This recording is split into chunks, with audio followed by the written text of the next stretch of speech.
नमस्कार दोस्तों, आज अपन बात करते हैं राजस्थान की प्राचीन सभ्यताएं की। इसमें सबसे पहले अपन कालीबंगा की बात करते हैं। कालीबंगा, बंगा मतलब चूड़ियाँ, काली चूड़ियाँ से लिया गया है। कालीबंगा प्राचीन सरस्वती नदी के किनारे बसी हुई थी, जो आज घग्गर नदी का क्षेत्र है। जहाँ से पहले सरस्वती नदी निकलती थी, जो अब विलुप्त हो गई। ये घग्गर नदी का आसपास का क्षेत्र है, जिसे 10 दती नदी भी बोलते थे। ये सेंधव सभ्यता से भी प्राचीन है, क्योंकि इसकी खुदाई 5 स्तरों पे हुई, जिनमें से 2 स्तर सिंधु सभ्यता से भी प्राचीन अपने को मिले, इसलिए इसे वो प्राचीन सेंधव सभ्यता भी बोलते हैं।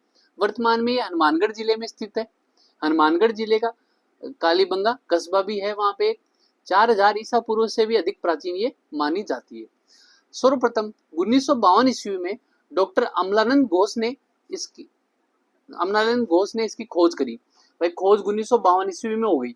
फिर 1961 से 64 के बीच में डॉक्टर बीबी लाल, श्री बी के थापर और एमडी खर्रे, ये 3 जने थे जिन्होंने इसका उत्खनन किया, मतलब खोदार वहां से चीजें निकाली। कब? 1961 से 64 के बीच में। आपको याद रखना है, अमलानंद घोष कालीबंगा से रिलेटेड है। फिर अपन बात करते हैं कि यहाँ उत्खनन 5 स्तरों पे किया गया। प्रथम व द्वितीय स्तर पर सिंधु सभ्यता से प्राचीन था, व तीसरा, चौथा व 5वां स्तर सिंधु सभ्यता के समकालीन था। कुल मिलाकर अपन कालीबंगा सभ्यता को सिंधु सभ्यता के समकालीन अपन मान सकते हैं, और प्राचीन सिंधु सभ्यता ये कालीबंगा सभ्यता रही थी, जो राजस्थान के हनुमानगढ़ के कालीबंगा कस्बे में प्रेजेंट टाइम में है। यह क्षेत्र घग्गर नदी का क्षेत्र है।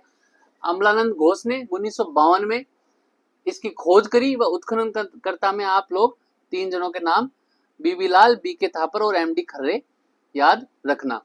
कालीबंगा एक सुव्यवस्थित नगर नियोजन था। इसमें अच्छी तरीके से सड़कें थी, जो समकोण पर काटती थी। मकान ईंटों से बनाए गए थे। मकान की छत लकड़ी की बल्लियों से बनाई गई थी। कुएं बनाए गए थे। तो ये सब अच्छी नगर नियोजन व्यवस्था इसकी बहुत अच्छी थी। डॉक्टर दशरथ शर्मा ने इसे हड़प्पा सभ्यता, सिंधु सभ्यता की तीसरी राजधानी कैसे कहा है? कालीबंगा को। 5 से 5.5 मीटर तक चौड़ी व समकोण पर काटती इसकी सड़कें थी। सड़कों के किनारे आजकल जैसे नालियां होती है, वैसे सड़कों के किनारे इसके नालियां बनी हुई थी, जो ईंटों की बनी हुई थी। जब मकान बनते थे उस समय में, तो मकान बनाने में मिट्टी की ईंट भाई पहले बना लेते, फिर उसको धूप में सुखाते, फिर उस पे गारे का लेप करते थे, फिर उससे मकान बनाते थे। और पक्की ईंटों से नालियां व कुएं बनवाते थे, और ईंटों पर भी अलंकरण किया गया था। और फर्श का जैसे अपन लेप करते हैं ना, मिट्टी का लेप, ऐसे मिट्टी का लेप होती थी, और ऊपर छत पे लकड़ी की बल्लियों से छत बनाई जाती थी। फिर अपन बात करते हैं उत्खनन से प्राप्त अवशेष बिल्कुल पतले व हल्के हैं, क्योंकि मिट्टी से बने हुए वो हैं, और बर्तनों का रंग लाल है। उन पे काली व सफेद रेखाएं खींची गई। भाई ये बर्तन है, इसका रंग पूरा लाल था, और काली रेखाएं इन बर्तनों पर खींची गई थी। बर्तनों पर फूल पत्तियों के अलंकरण के साथ में मछली, कछुए, बतख, हिरण आदि की आकृतियां भी चित्रित है। जो बर्तन है वो लाल रंग के थे, काले रंग की लाइनें थी। इसके अलावा मछली, कछुए, बतख, हिरण आदि की आकृतियां उसमें चित्रित है। पशु पक्षियों के स्वरूप वाले खिलौने, जैसे कोई ऐसा पशु पक्षी के जैसा कोई खिलौने, बतख जैसा बना दिया, कोई भी खिलौने पशु पक्षी के जैसा आकृति के खिलौने। मिट्टी की मोहरें, उन मोहरों पे कुछ अंकित था, जैसे कोई चिन्ह हो, या कुछ उसी सभ्यता में लिखा गया कोई अक्षर हो।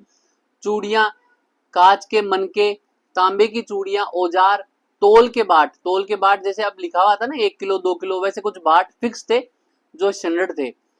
ये सब उस टाइम उत्खनन में मिले। स्पेशल बात यह है कि ये जो कालीबंगा सभ्यता थी, उसमें लिपि सिंधु लिपि के समान थी, जिसे दाएं से बाएं लिखते थे। अभी अपन बाएं से दाएं लिखते हैं ना, उस समय दाएं से बाएं इस लिपि में लिखते थे। जैसे अभी देवनागरी अपनी लिपि है, उसमें बाएं से दाएं लिखते हैं, लेकिन कालीबंगा में दाएं से बाएं लिखते थे। मिट्टी के भांडों पर, मोरों पर लिपि के अवशेष हैं। इस लिपि के, जो लिपि आपको बताई सिंधु लिपि, इसके अवशेष हैं, और दाएं से बाएं लिखे गए हैं। तो लेकिन इसे अभी तक पढ़ा नहीं जा सका। कालीबंगा से जुते हुए खेत के साक्ष्य मिले।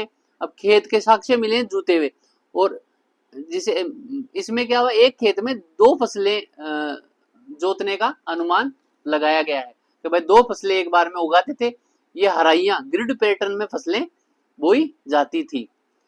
भूकंप आने से आने के साक्ष्य मिले। एम आर सानी साहब ने बताया कि यहाँ भूकंप आने के साक्ष्य मिले हैं। यहाँ से प्राचीन प्राक सभ्यता का अंत हुआ। भाई इस प्रकार जैसे भूकंप आया ना, उसके बाद में इस प्राचीन सिंधु घाटी सभ्यता से भी प्राचीन कालीबंगा सभ्यता का इस भूकंप से अंत हुआ। धन्यवाद।